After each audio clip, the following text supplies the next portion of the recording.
Bonjour. Comme prévu tout à l'heure dans la visioconférence, je vais vous expliquer un peu comment on voit le signe des fonctions sinus et cosinus sur le cercle trigonométrique. Donc, juste un petit rappel. Si on prend un point M sur le cercle, de centre O et de rayon 1, donc quand on projette ce point M sur l'axe des abscisses, on obtient le point H. Quand on projette ce point M sur l'axe des ordonnées, on obtient le point K. La distance, voilà, la mesure OH, ça correspond au cosinus, j'ai mis un petit c, de l'angle qui est formé là, l'angle que vous voyez là, ici pour l'instant c'est 35,07 degrés. Et puis cette mesure là ici, ça correspond à au sinus de cet angle là.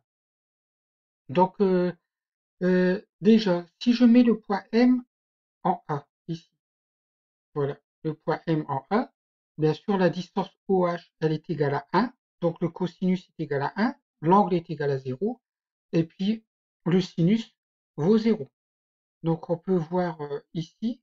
Donc si on regarde le petit c qui est en fait le cosinus est égal à 1 et le sinus est égal à 0. On ne le voit pas parce que en fait il n'apparaît pas. Mais regardez, si je reprends ici, le sinus, là, il va apparaître.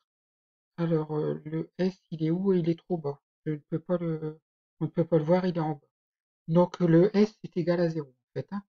Voilà, donc ici, euh, et si je bouge le point M, vous voyez, le cosinus diminue et le sinus augmente jusqu'à ce que j'arrive ici à pi sur 2.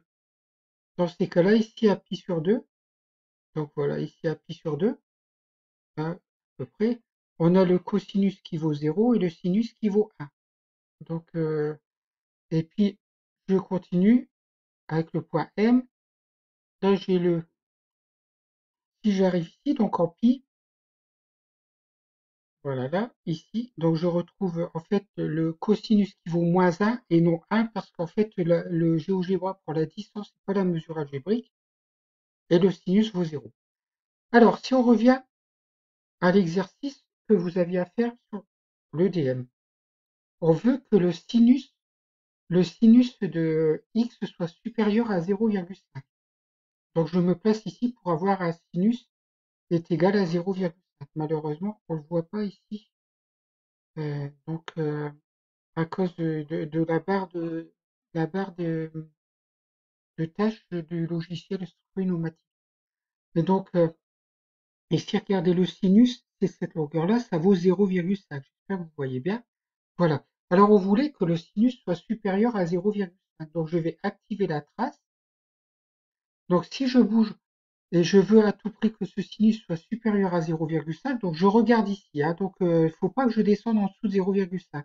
Donc regardez, là, je suis à 30 degrés, j'active la trace, regardez, là mon sinus est supérieur à 0,5, d'accord, voilà, je continue, je continue, je continue, je continue, je continue, voilà, attention, là le sinus il est à peu près à 0,7, là le sinus il est à 0,6, et puis j'arrive ici, il est à donc 0,5 à peu près ici. Voilà. Donc regardez sur cette partie-là, donc entre ce secteur-là, entre cet angle-là qui était à 30 degrés et celui-là qui est à 150 degrés, donc j'avais mon sinus qui était supérieur à 0,5. Donc le résultat de l'inéquation sinus x supérieur à 1,5, donc c'est pour les angles compris entre 30 et 150 degrés. 30 degrés, ça correspond à pi sur 6, et 150 degrés, ça correspond à pi moins pi sur 6. Donc pi moins pi sur 6, ça fait 6 pi sur 6 moins pi sur 6, donc ça fait 5 pi sur 6. Donc cet angle-là, ici, que je vois là, ici, cet angle-là, c'était pi sur 6, et cet angle-là, ici, c'est 5 pi sur 6. Voilà. Donc voilà, par exemple, pour résoudre l'équation sinus x supérieur à 1,5. Si par exemple je voulais résoudre, je vais reprendre mon point M, je vais revenir en arrière, voilà.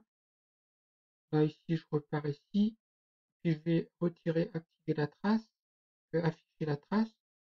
Bon, il la retire pas. Et donc par exemple si j'avais voulu le cosinus inférieur par exemple à racine de 3 sur 2. Alors il faut savoir que racine de 3 sur 2, je vais essayer de retirer. Donc on va faire ça peut-être. Voilà. Donc il faut savoir que racine de 3 sur 2, c'est 0,875, donc à peu près 0,9. Le cosinus, je vous rappelle qu'on le lit ici. Là, on le lit ici, le cosinus, hein, c'est le petit c. Donc ici, regardez, je suis à peu près à 0, alors je vais aller à 0,87. Voilà, 0, à peu près 0,87. Je vais retirer, activer la trace, afficher la trace.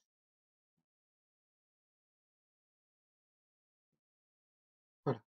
Donc là, j'ai mon cosinus qui est égal à 0,87. Il est là, c'est le petit. Par exemple, si je veux résoudre l'équation cosinus x est par exemple inférieur à 0,87, donc je vais activer la trace. Donc activer la trace. Donc pour que ce soit inférieur à 0,87, il faut que je tourne dans le sens trigonométrique. Donc je vais donc tourner dans le sens trigonométrique. Regardez là, je suis à 0,80, oui, je suis à 0,80. Ah ben ça n'a pas activé la trace. Je recommence. Hop, hop, et activer la trace. Voilà. Donc voilà, ça active la trace. Regardez, je suis inférieur, c'est normal. Là, je suis à 0,2, 0, moins 0,2, moins 0,4, moins 0,6, moins 0,8, et puis attention, et ben là, même moins 1, regardez pour moins 1, je suis inférieur, en fait, je suis inférieur à 0,87. Mais regardez si je continue.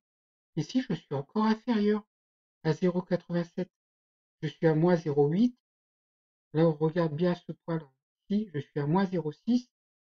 Voilà, là, je suis à 0, je suis à 0,2, je suis à 0,6 et je fais attention à ne pas dépasser 0,87. Hop, je suis là.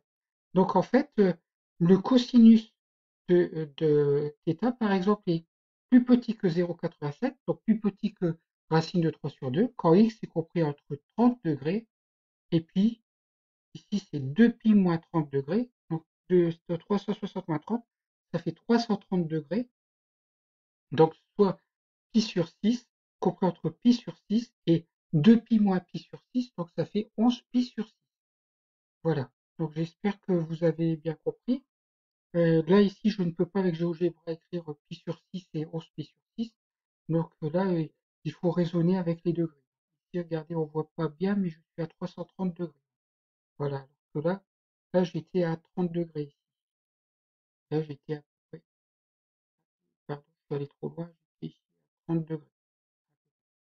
Voilà, pour avoir à 0,87, 0,867 en fait. Voilà, j'espère que vous avez bien compris. Ça, c'était l'explication qu'a demandé Elise ce matin, donc pendant la visio.